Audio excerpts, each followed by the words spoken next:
இருக்கு. இனி வீட்லயே பானிபூரி செய்யலாம் எல்லாரும். ஆச்சி பானிபூரி கிட். தமிழ்நாட்டின் வரலாறு தெரியாமல் தாண்டி குதிக்கிறார். செவாலியே விருது பெற்ற நடிகர் சிவாஜி கணேசன். எல்லா நடிகர்களுக்கும் கண்கள் பேசும், சிவாஜி கணேசனுக்கு அங்கங்கள் பேசும். அந்த சிவாஜி கணேசனை வீழ்த்திய சிம்மம் என் பக்கத்தில் நிற்கிறார்.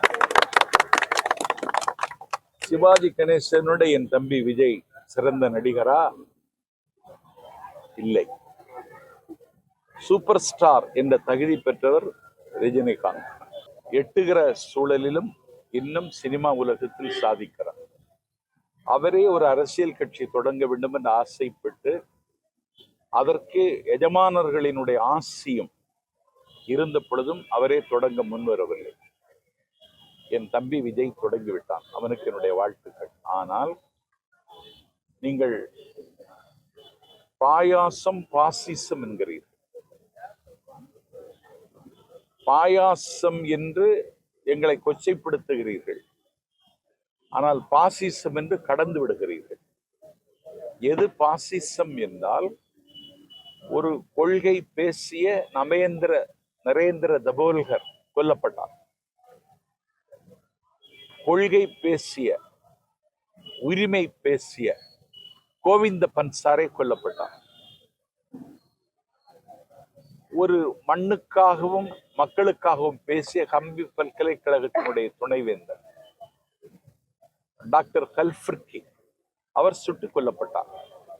தமிழ்நாட்டில் தடை செய்யப்பட்ட மாதுருபாகன் என்கிற புதினத்தை கன்னடத்தில் மொழிபெயர்த்து வெளியிட்டு கருத்துரிமைக்கு காவலரனாக இருந்த கௌரி லங்கேஷ் ஆகச்சிறந்த எழுத்தாளர் வீட்டு வாசலில் சுட்டுக் கொல்லப்பட்டார். அன்லாஃபுல் ஆக்டிவிட்டிஸ், ஊப்பா சட்டப்படி சிலுவை சுமந்த ஒரு பாதிரியார் மலையின் மடியில் தொண்டூழியம் செய்த தொழுநோயாளிகளுக்காக தொண்டூழியம் செய்த ஸ்டேன்ஸ் ஃபாதர் கைது செய்யப்பட்டார். கராக்கிரகத்தில் அடைக்கப்பட்டார். அவருக்கு பக்கவாதம் வந்தது. சிறுநீர் பெய்தார். அகற்ற ஆளில்லை. எனக்கு வலிக்கிறது. அவர் மலம் கழித்தார். அள்ளி போட ஆள் இல்லை. அவர் கை செயலிழந்து விட்டது. ஒரு அவுன்ஸ் தண்ணீர் கையில் வாங்கி குடிக்க கை இயங்கவில்லை. முன்ஜாமீன் கேட்டோம், ஜாமீன் கேட்டோம், தரவில்லை. சிறைச்சாலைக்குள்ளே செத்து விழுந்தார். Stanes father. இதுக்கு பேர் பாசிசம். கேட்டீங்களா? அந்த பாசிசத்தின் கோர முகத்தை அம்பலப்படுத்துவதற்கு தம்பி தயாரில்லை. அவர் இன்னும் சினிமா டயலாக் அதையே பேசிக் கொண்டிருக்கிறார். சினிமா டயலாக் கேட்க நன்றாக இருக்கும், கொஞ்ச நேரம் கிளுகிழுப்பை ஊட்டும். அவர்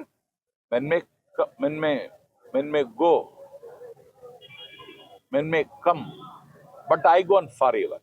மனிதர்கள் வருவார்கள், ஆனால் நான் ஓடிக்கொண்டே இருப்பேன் என்று பாடிக்கொண்டே இருக்கிற ஒரு நீரோடையை கவிஞர் லார்டு டென்னிசன் எழுதிய கவிதை அது.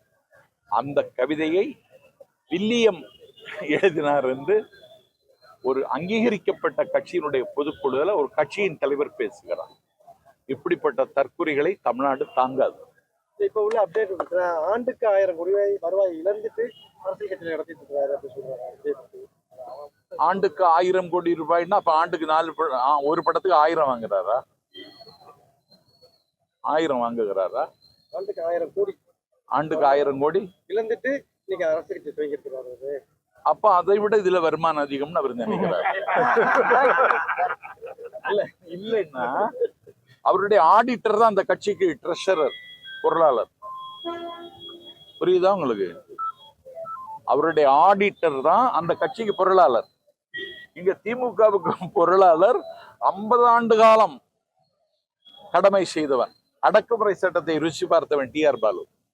அவன் தான் பொருளாளர். உனக்கு ஆடிட்டர் பொருளாளர். அப்போ உனக்கு இதை விட அது வருமானம் அதிகம். இனி வீட்லயே பானிபூரி செய்யலாம் எல்லாரும். ஆச்சி பானிபூரி கிட். செய்திகளை உடனுக்குடனும் துல்லியமாகவும் தெரிந்து கொள்ள சப்ஸ்கிரைப் பண்ணுங்க.